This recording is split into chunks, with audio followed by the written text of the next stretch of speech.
हम बनाएंगे हर किसी की पसंदीदा क्रिस्पी आलू के पकौड़े। ये वो आलू के पकौड़े हैं जो बहुत ही लाइट वेट है।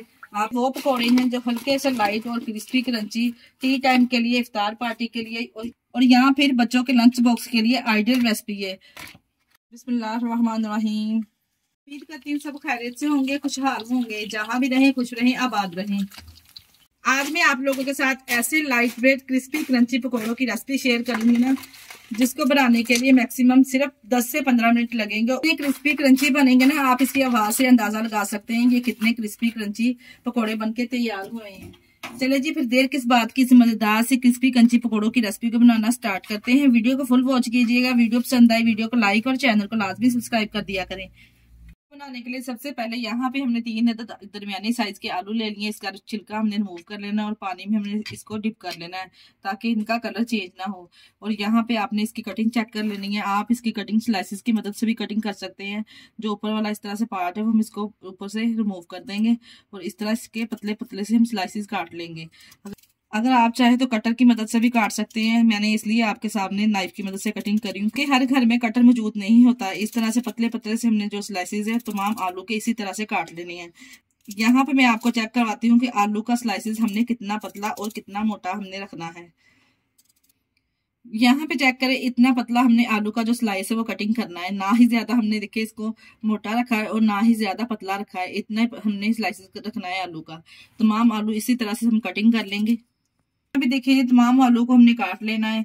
आप चेक करें पानी कितना वाइट सा हो गया है। 2 से 3 साफ पानी हमने अच्छे से धो के फिर हमने इसको किसी स्टैंडर में निकाल लेना है ताकि जो पानी है इसका तमाम अच्छे से ड्राई हो जाए और आलू खुशक हो जाए।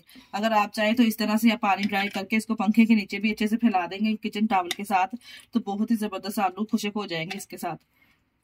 आलू यहाँ पे देखिए जी अच्छे से हमने ड्राई कर लिए टॉवल की मदद से, या फिर आप पंखे के नीचे से अच्छे से इनका पानी है जो ड्राई कर लें।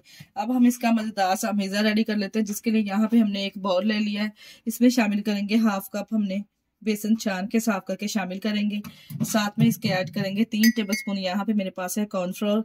अगर आपके पास नहीं है तो आप इसमें चावलों का आटा भी शामिल कर सकते हैं। अब यहाँ पे कुछ स्पाइसेस ऐड करेंगे पाउडर वाले, जिसमें मैं इसमें शामिल करूंगी 1/2 टीस्पून के बराबर नमक ऐड करेंगे। 1/2 टीस्पून इसमें शामिल करेंगे पीसी हुई लाल मिर्च। 1/2 टीस्पून इसमें शामिल करेंगे कुटी हुई लाल मिर्च। 1/2 टीस्पून इसमें साबुत सफेद जीरा ऐड करेंगे। अगर आपके पास अजवाइन है तो आप वो भी इसमें शामिल कर सकते हैं। 1/4 टीस्पून हमने इसमें हल्दी पाउडर शामिल किया है। बस यही स्पाइसेस हमने इसमें ऐड करने हैं। 2 टेबलस्पून यहाँ पे मेरे पास है सब्ज धनिया। सब्ज धनिया डालने से बहुत ही जबरदस्त फ्लेवर और कॉम्बिनेशन आएगा। अब हमने यहाँ पे थोड़ा थोड़ा सा पानी इसमें ऐड करके इसका एक गाढ़ा सा अमेज़ा बना लेना है। इसकी जो मोटी मोटी कोटिंग है बेसन की वो खाने में बहुत ही अच्छी लगती है और जो हमने इसमें कॉर्नफ्लोर ऐड किया है उससे क्रिस्पी और क्रंचीपन आएगा। ये देखिए अच्छा थोड़ा थोड़ा पानी डाल के हमने इसको अच्छे से मिक्स कर लेना है। बैटर को हमने यहाँ पे ना ज्यादा इतना पतला रखना और ना ही हमने ज्यादा थिक रखना है। यहाँ पे देखिए जी तमाम पाउडर वाले मसाले डाल के अच्छे से हमने इसको मिक्स कर लेना। यहाँ पे हमने ना ही बेकिंग पाउडर कोई और ना ही बेकिंग सोडा इसमें कोई भी ऐड नहीं करना। इसको हमने क्या करना है, कांटे की मदद से या हैंड विस्कर की मदद से हमने 2 से 3 मिनट के लिए अच्छे से इसको फेंट लेना है। हमने जब 2 से 3 मिनट के लिए अच्छे से हम इसको फेंट लेंगे तो जो इसका कलर है वह हल्का सा चेंज हो जाएगा। यहाँ पे देखिए जी 1 से 2 मिनट के लिए अच्छे से हमने इसको फेंट लिया है। अब यहाँ पे बेसन की थिकनेस आप चेक कर सकते हैं। यहाँ पे देखिए जी पकोड़ों का जो मेज़ा है इस तरह का होना चाहिए। अगर हम इसको ज्यादा गाढ़ा रखेंगे तो जो पकोड़े हैं हमारे ज्यादा नरम बन जाएंगे और अगर हम पतला रखेंगे तो कोटिंग ऊपर से उतर जाएगी। अब हम क्या करेंगे, एक एक पीस आलू का इस तरह से हम इसमें डिप करेंगे। ऑयल को हमने पहले ही एक फ्राई पैन में गर्म होने के लिए रख दिया है। किसी भी कढ़ाई में या आप फ्राई पैन में रख सकते हैं। इसी तरह से इसको लगाएंगे। यहाँ पे आप चेक कर सकते हैं आलू के ऊपर किस तरह से ये अप्लाई हुआ है, इस तरह से अप्लाई होना चाहिए। और ऑयल को हमने हाई फ्लेम पे पहले ही गर्म कर लेना है। इस तरह से एक एक करके इस तरह से हम तमाम पीसेस पकोड़ों के डालते जाएंगे। इतने क्रिस्पी और जबरदस्त पकोड़े बन के ये तैयार होंगे ना कि यकीन जानिए अगर आप इफ्तारी में इसको बनाएंगे ना तो खाने वाले आपसे इसकी बार बार फरमाइश करेंगे इसी तरह के आप पकोड़े बना के दें। यहाँ पे देखिए जैसे हम एक एक करके पकोड़े इसमें डालते जा रहे हैं आप इसको देख सकते हैं ये किस तरह से फूलना स्टार्ट हो चुके हैं। कोई भी हमने बेकिंग पाउडर कोई भी बेकिंग सोडा हमने इसमें शामिल नहीं किया। बस जो हमने बेसन तैयार करना है इस बात का आपने ज़हन में ख्याल रखना है कि उसको हमने 1 से 2 मिनट के लिए अच्छे से फेंट लेना है ताकि वो जो हमारा अमेज़ा है अच्छे से फ्लफी सा तैयार हो।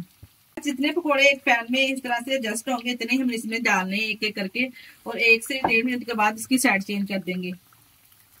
यहाँ पे देखिए जी, मैंने 1 मिनट के बाद इसकी साइड चेंज कर दी है। आप चेक कर सकते हैं कितना प्यारा गोल्डन सा कलर इसको आ चुका है। दोनों साइडों से जब इस तरह से गोल्डन सा कलर आ जाएगा तो हमने इसको निकाल लेना है। और आप चेक करें कितने जबरदस्त से फ्लफी से तैयार हुए हैं। यहाँ पे देखिए दोनों तरफ से कितना जबरदस्त सा गोल्डन सा कलर आ चुका है। इनकी निशानी यही है कि दोनों तरफ से जब इस तरह सा गोल्डन सा कलर आ जाए तो हमने इसको निकाल लेना है। माशाल्लाह से चेक करें एक एक पकौड़ा किस तरह से फ्लफी तैयार हुआ है। बस अब इसको हम गर्म ऑयल से निकाल लेंगे। जो इसका दूसरा बैच है इसी सेम प्रोसेस के साथ फ्राई कर लेंगे। माशाल्लाह से आप इसका साउंड एक दफा चेक करें कितने क्रिस्पी और कितने फ्लफी से ये तैयार हुए हैं। बच्चों के साथ साथ ये बड़ों को भी बहुत ही पसंद आने वाली है आज की ये रेसिपी। मैं आपको यहाँ पे एक पीस तोड़ के भी दिखाती हूँ। माशाल्लाह से आप चेक करें कितने फ्लफी से और कितने क्रिस्पी तैयार हुए हैं।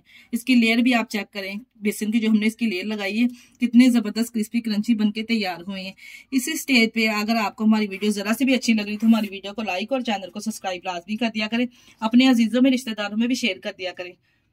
अगर आप रेसिपी ट्राई करें तो आपने बस यही बात ज़हन में रखनी है, जो हमने इसकी आलू की लेयर लगानी है ना वो ज्यादा ना पतली हो और ना ही ज्यादा थिक हो। अगर ज्यादा पतली होगी तो आलू के ऊपर ठहरेगी नहीं, अगर ज्यादा थिक होगी तो ये ज्यादा क्रिस्पी नहीं बनेंगे। इसके साथ ही मुझे दीजिए इजाजत। अपना बहुत सारा ख्याल रखिएगा और हमें दुआ में याद रखिएगा। हमारे चैनल को लाइक और सब्सक्राइब करना ना भूलिएगा। ओके, अल्लाह हाफिज।